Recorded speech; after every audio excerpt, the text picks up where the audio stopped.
My mom smiled and said, "We knew you wouldn't mind helping your sister," after I found my stuff thrown into storage and my sister had fully moved into my apartment, so I filed multiple police reports. Here I am sitting in a hotel room because my own apartment isn't mine anymore, at least not in any way that feels familiar. 2 weeks ago, I left for what was supposed to be a relaxing vacation in Europe, my first real break after 3 years of working non-stop at my marketing firm. I saved for months, planned everything meticulously, and was genuinely excited to disconnect from everyday stress. The trip itself was incredible. I visited cities I'd always dreamed of seeing, ate amazing food, and actually managed to avoid checking work emails for almost the entire time. That all came crashing down the moment I opened my apartment door yesterday. At first I thought I had somehow entered the wrong unit. The layout was the same, but absolutely nothing else was. The walls had been repainted from my preferred dark blue to a pale pink. My furniture, a leather sectional I had saved for months to buy my carefully curated bookshelves, my desk set up for gaming, all gone. In their place were items I'd never seen before. A floral couch, white IKEA furniture, and framed artwork that definitely wasn't mine. I stood frozen in the doorway, convinced I was hallucinating from jet lag. Then I noticed a photo on the wall. My sister, Addison 26F, with my parents at her college graduation. That's when I knew this wasn't a mistake or a prank. This was deliberate. I immediately called my Super James, who came up looking extremely uncomfortable. He hemmed and hawed before finally admitting that my parents had coordinated this renovation with him while I was gone. Apparently, they told him they were the owners of the apartment. They're not. I bought this place with my own money 2 years ago, and that I had approved the changes. I absolutely did not. Your folks said it was going to be a nice surprise for you, James said, avoiding eye contact. They said your sister needed a place to stay for a while and you had agreed to let her use your apartment. I was speechless. Addison has always been the golden child in our family. She struggled to hold down jobs after college, constantly starting and abandoning career paths while my parents financially support her. Meanwhile, I worked through college, saved diligently, and built my life independently. The contrast in how we've been treated has always been stark, but this crosses every conceivable line. When I finally gathered myself enough to call my parents, their response was infuriating. "We knew you wouldn't mind helping your sister," my mom said cheerfully, as if she hadn't just orchestrated a complete violation of my property and privacy. Addison needed a fresh start after her breakup with Tyler. "And your place is in such a nice neighborhood.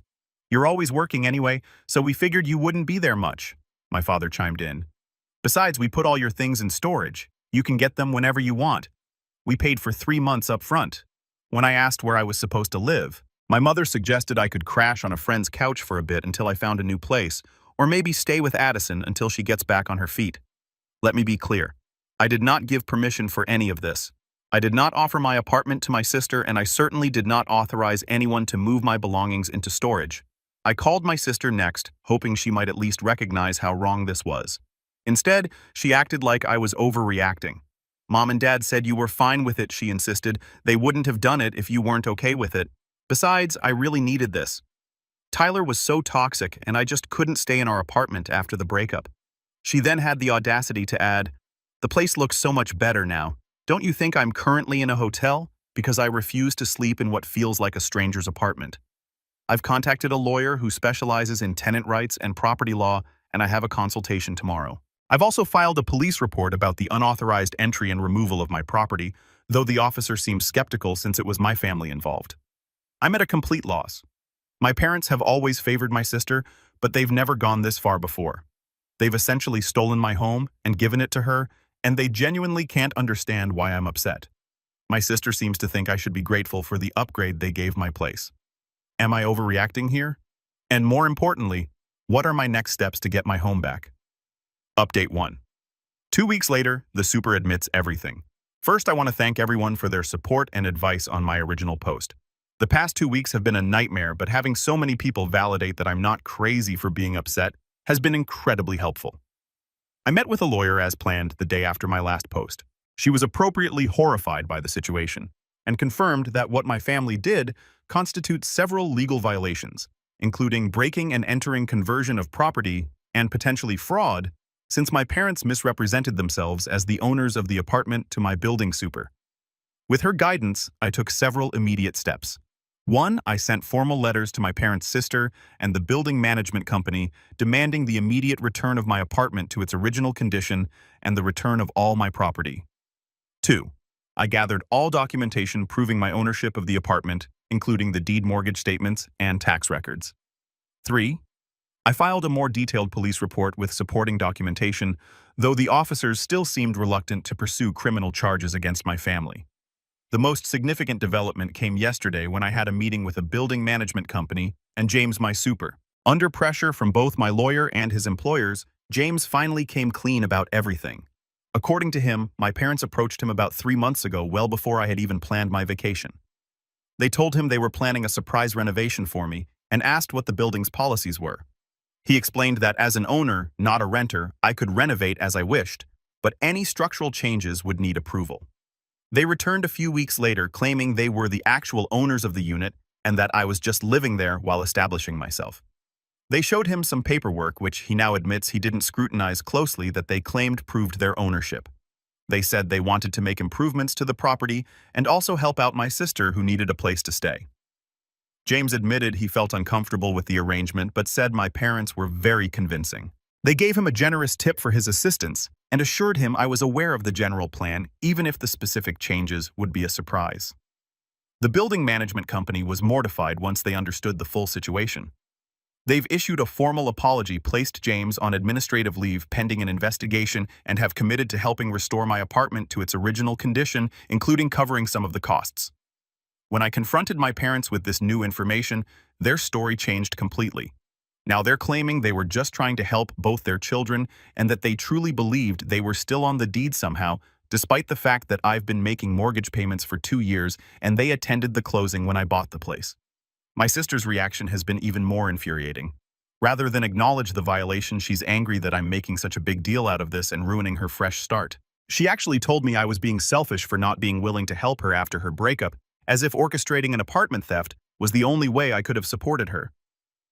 The storage facility where my belongings were taken has confirmed my parents rented a unit in my name using a credit card.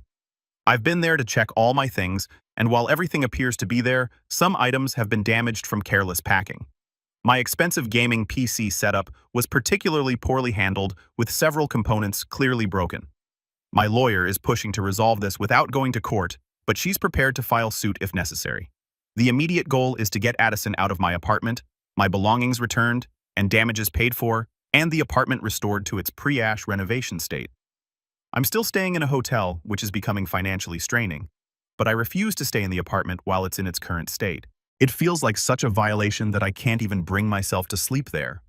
The building management has offered me a different unit temporarily at a reduced rate, which I'm considering. The most disturbing part of all this is how my entire family, parent, sister, and even some extended family who have gotten involved seem to think I'm the unreasonable one. My aunt actually called to tell me I should be more understanding of Addison's needs, and that sharing is what families do. I'm standing my ground, but the emotional toll is immense. I've always known there was favoritism in my family, but seeing how far they're willing to go breaking the law, lying, gaslighting me when caught has been eye-opening in the worst possible way. Thanks again for the support. I'll update when there are significant developments. Update 2, the psychological toll. It's been 2 months since my last update, and while there have been some positive developments legally, the personal and emotional aspects of the situation have gotten much worse. First, the practical updates. My sister finally moved out of my apartment 3 weeks ago, but only after being served with formal eviction papers. She took her sweet time claiming she needed to find somewhere suitable despite having had weeks of notice. When she finally left, she took some items that weren't hers, including my remaining kitchenware and several small electronics that had been returned from storage. The apartment itself is in rough shape. Beyond the unwanted cosmetic changes, paint, wallpaper, light fixtures, there's significant damage to the hardwood floors. Several large holes in the walls that have been hastily covered with framed pictures, and a persistent smell of cigarettes, even though I have explicitly told Addison many times over the years that I don't allow smoking in my home. The building management has been surprisingly supportive throughout this ordeal. They've covered a significant portion of the repair costs, fired James the super for his role in the deception, and reduced my mortgage payments for 3 months as additional compensation. They've also improved their verification procedures to prevent something like this from happening again. My parents, on the other hand, have gone from defensive to outright hostile. When they realized I was serious about pursuing legal action, they tried a different approach. My father called with what he clearly thought was a generous compromise. They would pay for half the repairs to my apartment if I agreed to let Addison stay there for just 6 more months, while she gets her career on track. When I refused, he exploded, calling me selfish and ungrateful, bringing up every instance where they had helped me financially, which were few and far between, especially compared to their support of Addison. My mother's response has been more passive-aggressive. She's been calling mutual family friends and relatives, spinning a story about how I've always been jealous of Addison and I'm now punishing her for being their favorite. This has resulted in a barrage of messages from extended family members, some taking sides, others urging us all to work things out for the sake of family harmony. The worst part, though, has been watching my relationship with my sister deteriorate beyond repair. Growing up, despite the obvious favoritism, Addison and I were actually close. We had our issues, but we were still siblings who cared about each other. Now she refuses to acknowledge any wrongdoing on her part. According to her, she was just accepting help from our parents and had no idea I wasn't consulted. When confronted with the fact that she must have noticed all my belongings were gone and replaced with new items, she simply shrugged and said, "I thought you were getting rid of that old stuff anyway." Mom said you were ready for a change. The psychological toll of all this has been immense. I've started seeing a therapist to deal with the anxiety and betrayal I feel. I've had trouble sleeping, concentrating at work, and trusting people in general. If my own family could violate my boundaries so completely and then act like I'm the problem, who can I trust? My lawyer continues to build our case, documenting all damages and violations. We're pursuing both civil action against my parents for the property damage and fraudulent misrepresentation, as well as criminal charges for the breaking and entering and theft. The police have finally taken the matter more seriously after my lawyer's involvement. Though they're still moving slowly, I've also had to take a hard look at what kind of relationship, if any, I want with my family going forward.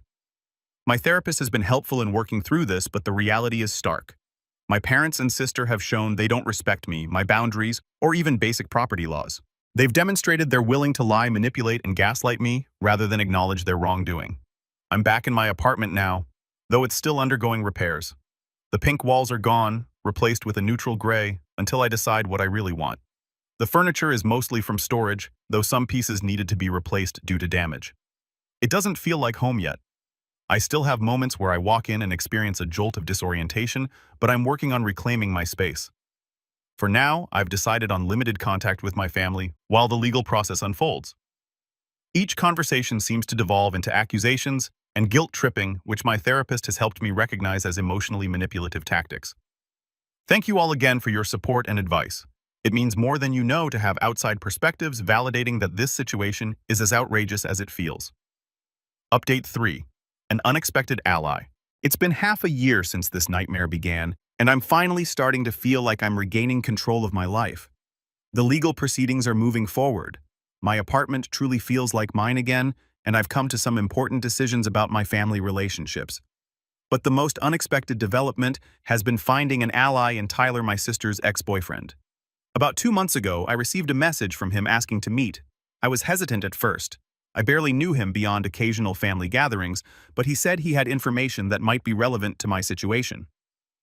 When we met for coffee, Tyler revealed that his breakup with Addison wasn't what my family had led me to believe. According to them, Tyler was toxic and controlling, and Addison needed to escape their apartment after he broke things off. The reality, according to Tyler, and backed up with considerable evidence, was entirely different. Tyler explained that he had begun noticing concerning financial behavior from Addison about a year into their relationship. She would make large purchases without consulting him despite their agreement to discuss any spending over $200, and was consistently late with her share of the rent. When he tried to address these issues, she would become defensive and accuse him of trying to control her. The real breaking point came when Tyler discovered Addison had opened several credit cards in his name and racked up over $15,000 in debt. When confronted, she didn't deny it, but instead insisted she had planned to pay it all back before he noticed. She said she deserved nice things and that he was too obsessed with saving money. Tyler broke up with her immediately and began the process of disputing the fraudulent charges and repairing his credit. That's when my parents got involved. They showed up at his apartment, accused him of abandoning Addison over a simple misunderstanding about money, and demanded he take her back. When he refused and mentioned potential legal action over the credit card fraud, they threatened to ruin his reputation and career. They even contacted his employer with false accusations. This pattern sounded disturbingly familiar. The same family who had stolen my apartment and gaslit me about it had done similar things to Tyler. He showed me text messages, emails, and financial statements that corroborated his story, including threatening messages from my father that were eerily similar to ones I had received. Tyler had been following my situation through mutual acquaintances and recognized the parallels.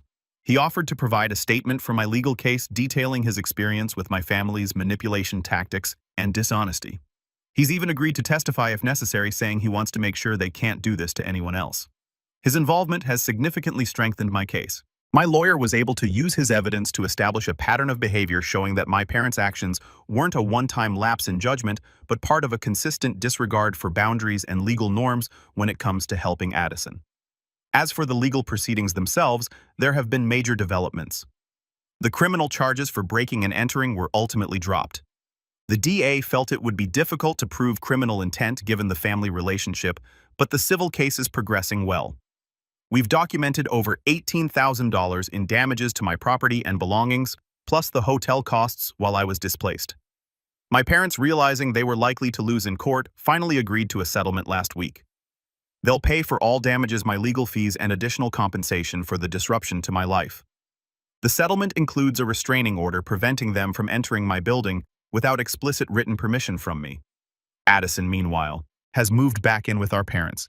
She's been telling anyone who will listen that I've destroyed the family and chosen money over blood.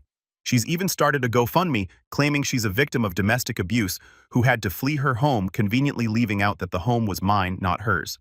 Fortunately, Tyler was able to get it taken down by reporting it as fraudulent. The most significant change has been my decision regarding family contact. After much reflection and work with my therapist, I've decided to go completely no contact with my parents and Addison for the foreseeable future.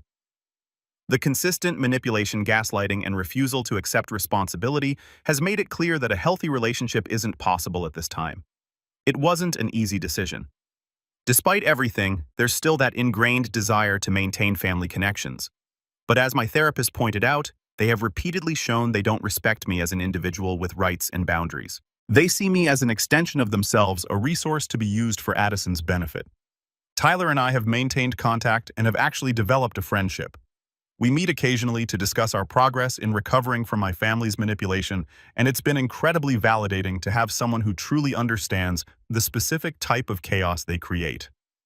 My apartment is fully repaired now, and I've made some changes of my own, choosing new paint colors. I actually like furniture that reflects my taste, and significantly upgraded security measures, including cameras and a new lock system. The building management approved all the security upgrades and even contributed to the cost. Work has been understanding throughout this ordeal, and I've recently received a promotion that will allow me to consider moving to a new place entirely, perhaps in a different city where I can truly start fresh. I'm considering my options carefully. The support I've received from this community has been a lifeline through the darkest moments of this experience. When my own family was gaslighting me, your comments helped me stay grounded in reality and gave me the courage to stand up for myself. I can't thank you enough for that. I'll post a final update if there are any significant developments, but for now, I'm focusing on rebuilding my life and finding peace with the difficult decisions I've had to make. For anyone going through something similar, trust your instincts, document everything, seek professional help, both legal and psychological, and remember that you deserve respect and boundaries, even from family. Final update: finding peace and true family. It's been exactly 1 year since I returned from that vacation to find my life turned upside down. So much has changed, and I wanted to share a final update with the community that supported me through the darkest period of my life. The legal matters have been fully resolved. My parents paid the settlement as ordered, though they insisted on doing it through their lawyer rather than communicating with me directly. The money helped cover the remaining repairs to my apartment and allowed me to recoup most of my financial losses from the ordeal. I ultimately decided to sell my apartment. Despite the renovations and security upgrades, it never quite felt like home again. Every time I walked through the door, I felt a shadow of that disorientation and violation from last year. My therapist helped me understand that this was a normal response to trauma and that sometimes physical distance is an important part of healing. With the proceeds from the sale, the housing market in my area has fortunately remained strong. Plus my promotion at work, I was able to purchase a new place in a different neighborhood. It's actually a small townhouse with a tiny backyard, something I'd always wanted but couldn't afford before. The extra space has been amazing, and I've adopted a dog from a local shelter who has become my loyal companion. As for my family relationships, the no-contact decision has remained firmly in place. My parents made several attempts to reconcile in the months following the settlement, but their version of reconciliation never included genuine accountability.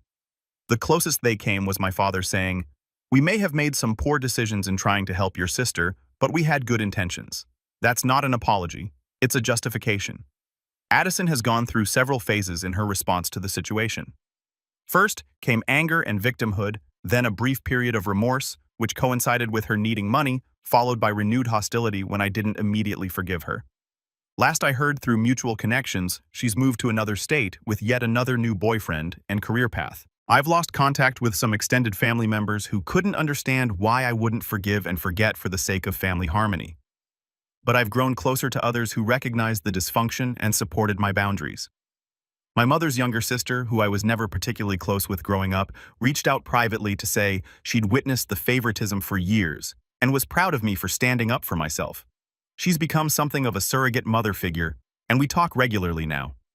Perhaps the most unexpected development has been my friendship with Tyler. What started as mutual support through a difficult situation has evolved into a genuine connection. We're not dating. We both recognized we needed time to heal from our respective experiences with my family, but we've become important parts of each other's lives. He's introduced me to his friend group who have welcomed me warmly, and we've developed traditions like a monthly board game night that has become a highlight in my calendar. Tyler has made remarkable progress in rebuilding his credit and financial stability after what Addison did to him. He's recently started his own small business, and I've been able to help with some marketing advice from my professional experience. It feels good to have a reciprocal relationship where support flows naturally in both directions without manipulation or scorekeeping. Through therapy, I've gained important insights about the family dynamics I grew up with. I've come to understand that my parents' extreme favoritism toward Addison wasn't really about loving her more. It was about her being more emotionally dependent on them, which fed their need for control. My independence and self-sufficiency were threatening rather than admirable in their eyes because they couldn't use it to validate their self-image as essential heroic parents. This understanding hasn't made their actions acceptable, but it has helped me process my childhood experiences in a healthier way. I no longer wonder what was wrong with me that made me less worthy of their support and attention. I can see now that the problem was never with me at all. I still have moments of sadness about losing my family of origin. Certain holidays and milestones can bring a wave of grief for the loving, supportive family I wished I had. My therapist has helped me recognize this as a normal part of the process. I'm mourning not just the loss of the actual relationships, but the loss of the possibility that they could ever be what I needed them to be. But those moments are balanced by the joy of building what therapists call a family of choice. Meaningful connections with people who respect my boundaries, celebrate my successes without jealousy, and offer support without ulterior motives or conditions. Between my closer extended family members, Tyler and his circle, colleagues who became friends and neighbors in my new community, I have more genuine connection now than I ever did growing up. As a final note, I've recently started volunteering with a legal aid organization that helps people dealing with housing violations and tenant rights issues. My experience showed me how vulnerable people can be when their home is violated and how challenging it can be to navigate the legal system while dealing with the emotional trauma of such violations. If my story can help others protect themselves or recover from similar situations, then some good will have come from this difficult chapter. Thank you all one last time for your support throughout this journey.